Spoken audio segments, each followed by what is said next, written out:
Stephen, unfortunately, is not able to attend this morning. And so our final speaker will be Claire Henshaw.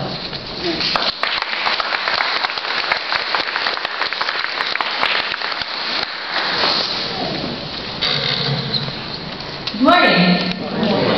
I'll be speaking this morning on the Freedom of Choice Act and the effects of abortion on women. Being that, quote, surgical abortion is an invasive procedure in which sharp instruments are placed inside the uterus, a small organ in the woman's body, end quote, and which in some cases requires an anesthetic, it would seem that all people, both pro-life and pro-choice, could agree that certain safeguards need to be put in place in order to protect the woman undergoing this procedure. Certainly, we should at least be able to agree that abortion merits the same safeguards as other surgeries. However, abortion supporters in the government have, in the past 5 months, focused much of their attention on trying to force through the questionably titled Freedom of Choice Act, or FOCA, which repeals all safety measures currently in place and bans all future such safeguards.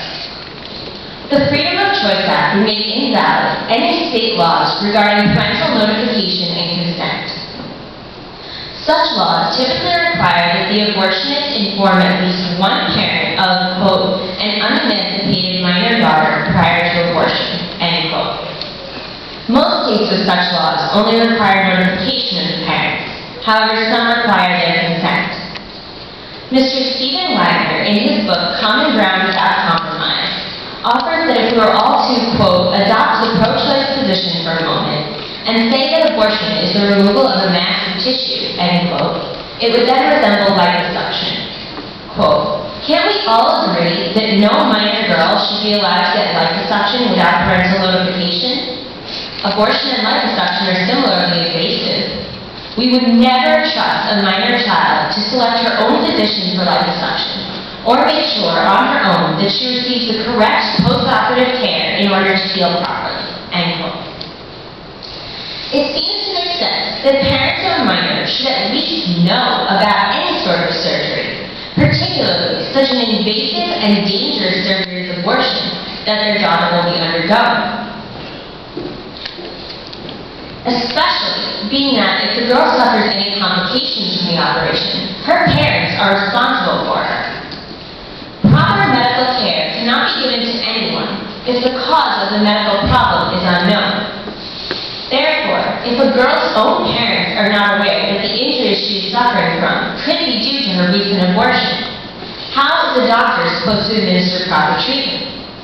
Especially being that the girl herself has most likely not been informed of the possible complications of abortion.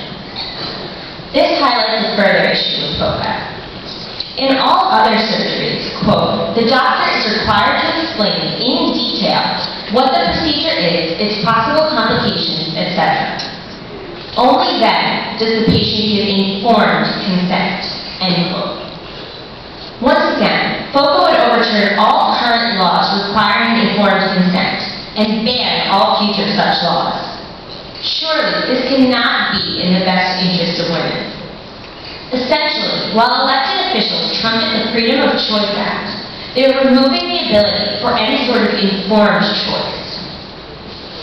Under the Freedom of Choice Act, abortionists would not only be allowed to withhold information from their patients, but even to avoid direct questions by the patient. This attitude was deplored by pro-choice feminist Naomi Wolf in her 1995 article, Our Bodies, Our Souls, when she stated that, quote, to insist that truth is in poor taste is the very height of hypocrisy. Besides, if these images are often the facts of the matter, and if we then claim that it is offensive for pro-choice women to be confronted with them, we are then making the judgment that women are too inherently weak to face a truth about which they have to make a brave decision. This view is unworthy of feminism, end quote. Though I certainly have no expectation of abortionists showing photos of aborted children to women wishing to have abortions, as Naomi Wolf speaks of pro-lifers doing, I believe it is at the very least to be expected that these so-called respectable doctors would inform a woman going in for an abortion of, quote, the full factual information of the surgery, its possible complications, both immediate and long-term, and also full details about what she carried, end quote, as is done in other surgeries, such as liposuction, to use our previous example.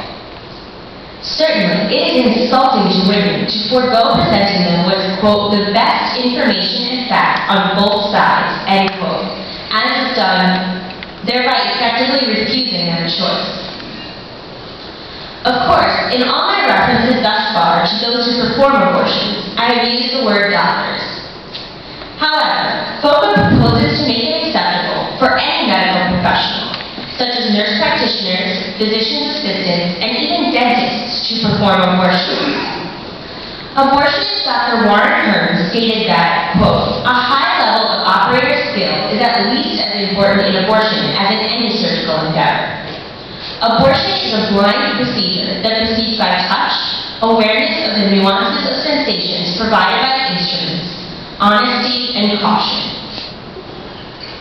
While competent orientation in the performance of an abortion is essential, abortion, almost more than any other operation, demands experience to develop skill. Well-trained, highly experienced, and reputable gynecologists found, to their dismay, that when abortions became legal and they began performing them, the complication rates were frequently quite high, end quote. If the complication rates are so high, even among such, quote, highly experienced and reputable gynecologists, end quote, what can we expect from medical professionals who have no experience in the gynecological field? I'm reminded of a case in 1980 at the abortion mill of Mr. William Baird, in which an ear, nose, and throat doctor attempted to perform an abortion. 19-year-old Robin, on whom he operated, was 20 weeks pregnant, not the 11 to 12 weeks the physician had supposed. Robin went into shock during the procedure, was walked downstairs by staff members, and taken in a taxi to the hospital. She underwent a hysterectomy, needed 16 units of blood, and 6 hours of surgery. Even after her discharge from the hospital, she continued to suffer physical problems with her legs and bladder. This is just one example of what can happen when unqualified persons attempt to perform dangerous and potentially life-threatening surgeries. Another abortionist, Dr. William Rathbone, stated that, quote, after I had done 1,000 abortions, I thought I was an expert. But by the time I had done 5,000, I realized I was learning a lot. At this point, having done somewhere around 12,000 procedures, I'm beginning to think I'm reasonably competent, end quote. After performing 12,000 abortions, this doctor is only reasonably competent, and yet the pro-choice politicians wish to allow dentists and ear, nose, and throat doctors who have no training and no experience in the realm of abortion to perform this complex and potentially life-threatening surgery. These politicians could in no way be more flippant towards the health and safety of women. These are only a very small sample of the horrors which the Freedom of Choice Act wishes to inflict on women. With a strong public outcry against FOCA following President Obama's election, politicians have resorted to underhanded tactics in order to deceive the American people. While the President continues to insist that the Freedom of Choice Act is no longer a priority, he and the Congress continue to pass it piece by piece. Do not allow them to get away with this. I encourage everyone to familiarize themselves with this heinous act in order to oppose it in all its forms.